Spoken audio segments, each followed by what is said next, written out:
Hello, अस्सलामु अलैकुम वरहमतुल्लाहि वबरकातुहू। तो भाई लोग, अगर आप ढूंढ रहे हो एक ऐसी वीडियो जिसके अंदर आपको मिल जाए 100 से भी ज़्यादा डिज़ाइन डाइनिंग टेबल के, और साथ ही साथ आपको ये भी पता लग जाए कि अगर आप खुद डिज़ाइन करना चाह रहे हो अपने डाइनिंग टेबल को तो किस तरह कर सकते हो, लाइट कौन सी यूज़ करनी है, आपने स्टाइल कौन सा लेना है, डाइनिंग टेबल के अंदर मटेरियल कौन सा लेना है, और इसके रिलेटेड कंप्लीट इंफॉर्मेशन आपको इसी वीडियो में मिलने वाली है। क्योंकि हम आपको बताने लगे हैं कुछ टिप्स जिसको आप फॉलो करके आप अपना एक डाइनिंग रूम डिजाइन कर सकते हैं। तो वीडियो को स्टार्ट करते हैं, लेकिन वीडियो को स्टार्ट करने से पहले अगर आप हमारे चैनल पे नए आए हो तो kindly subscribe my channel. Dining table design करना एक क्रिएटिव और प्रैक्टिकल प्रोसेस है जो आपके घर की एस्थेटिक्स और फंक्शनैलिटी को इनहेंस करता है। डाइनिंग टेबल का डिजाइन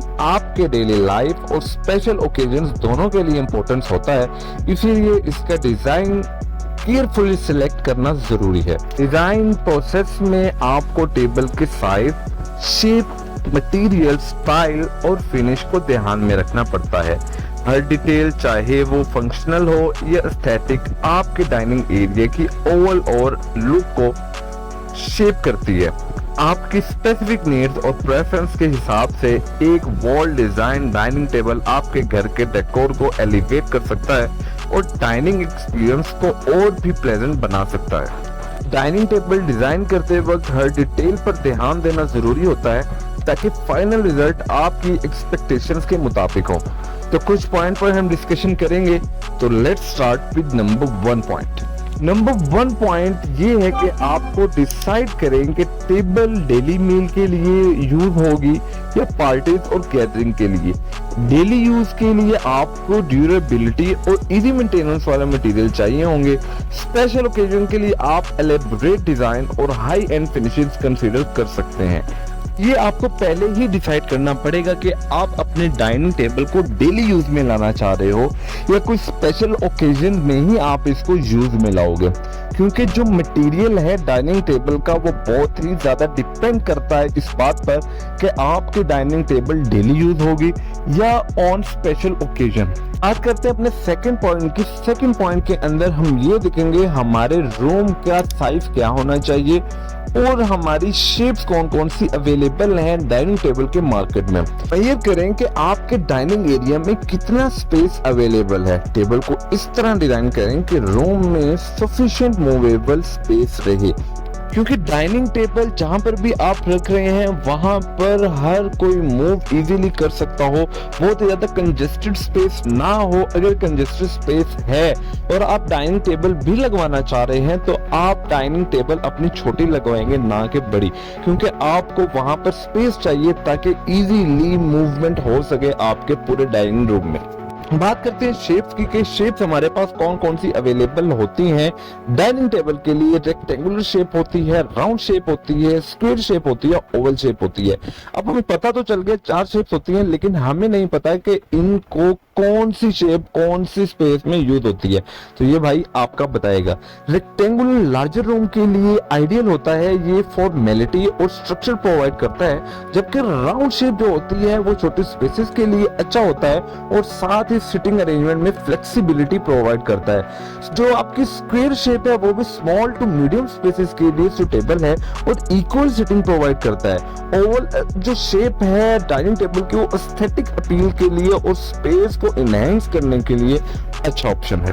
बात करते हैं हम अपने नेक्स्ट पॉइंट की। तो इस पॉइंट के अंदर हम ये देखेंगे कि मटेरियल हमारे पास कौन कौन से अवेलेबल होते हैं। नंबर 1 पर हमारे पास वुड आ जाता है, जिसे हम लकड़ी भी कहते हैं, ग्लास आ जाता है, मेटल आ जाता है और कंपोजिट मटेरियल्स आ जाते हैं। वुड हम कहां पर यूज करते हैं और क्यों करते हैं? क्लासिक और ड्यूरेबल चॉइस है।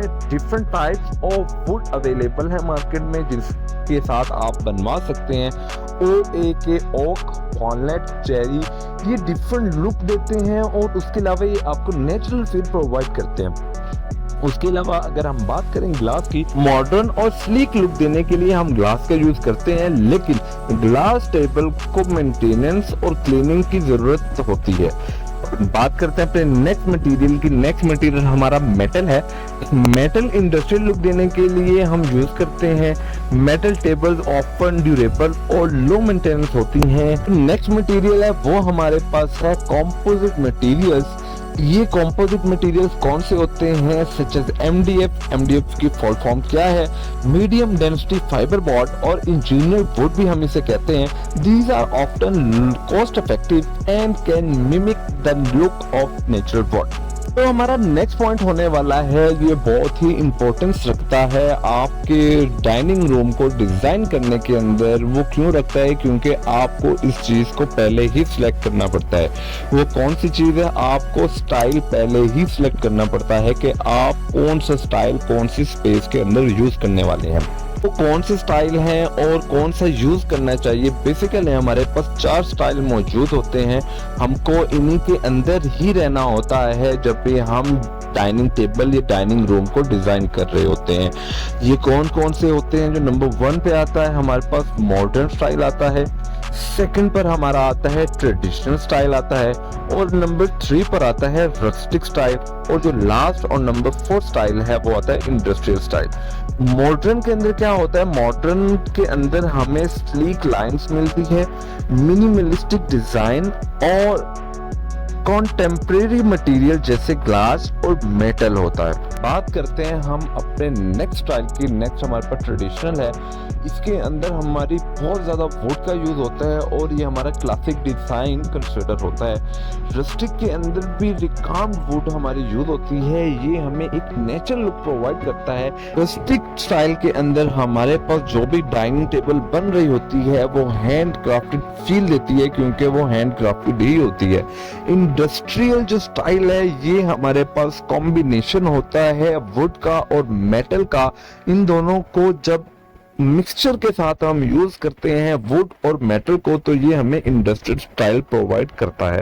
तो नंबर 6 पॉइंट है। इस पॉइंट के अंदर हम कलर और फिनिश देखेंगे कि हमें कौन कौन से कलर अवेलेबल होते हैं और हमें कौन सा रखना चाहिए, और फिनिशेस के अंदर हमारे पास कौन कौन से कलर अवेलेबल होते हैं।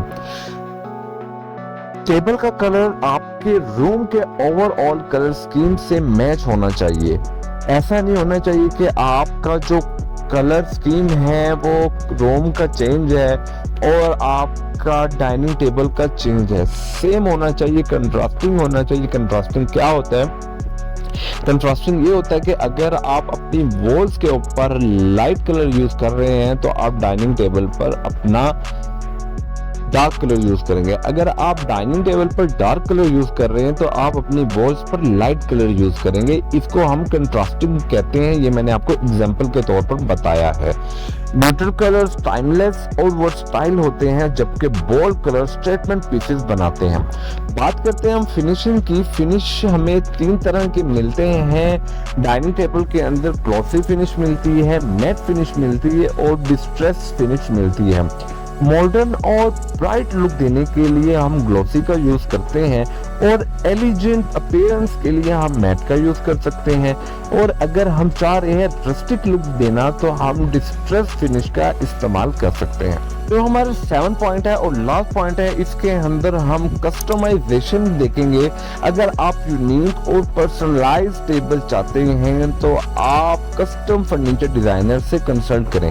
ये डिजाइनर आपकी स्पेसिफिक नीड और प्रेफरेंस के हिसाब से डिजाइन क्रिएट कर सकते हैं। Consider additional feature like extendable leaf for extra seating built in storage or integrated lighting if needed। ये कुछ पॉइंट थे जिनका आप यूज करके एक अच्छा डाइनिंग रूम डिजाइन कर सकते हैं। डाइनिंग टेबल डिजाइन करने का प्रोसेस थॉटफुली प्लानिंग होता है। हर एलिमेंट जैसे साइज, शेप, मटेरियल और स्टाइल आपकी स्पेस और लाइफस्टाइल का मुताबिक होना चाहिए।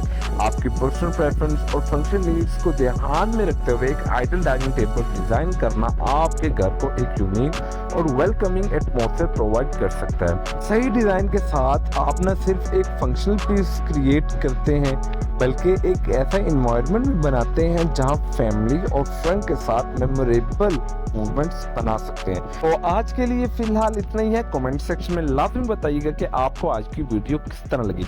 मिलते हैं अगली वीडियो में, तब तक आप अपना ख्याल रखिएगा, मैं अपना रखूंगा। अल्लाह हाफ़िज़।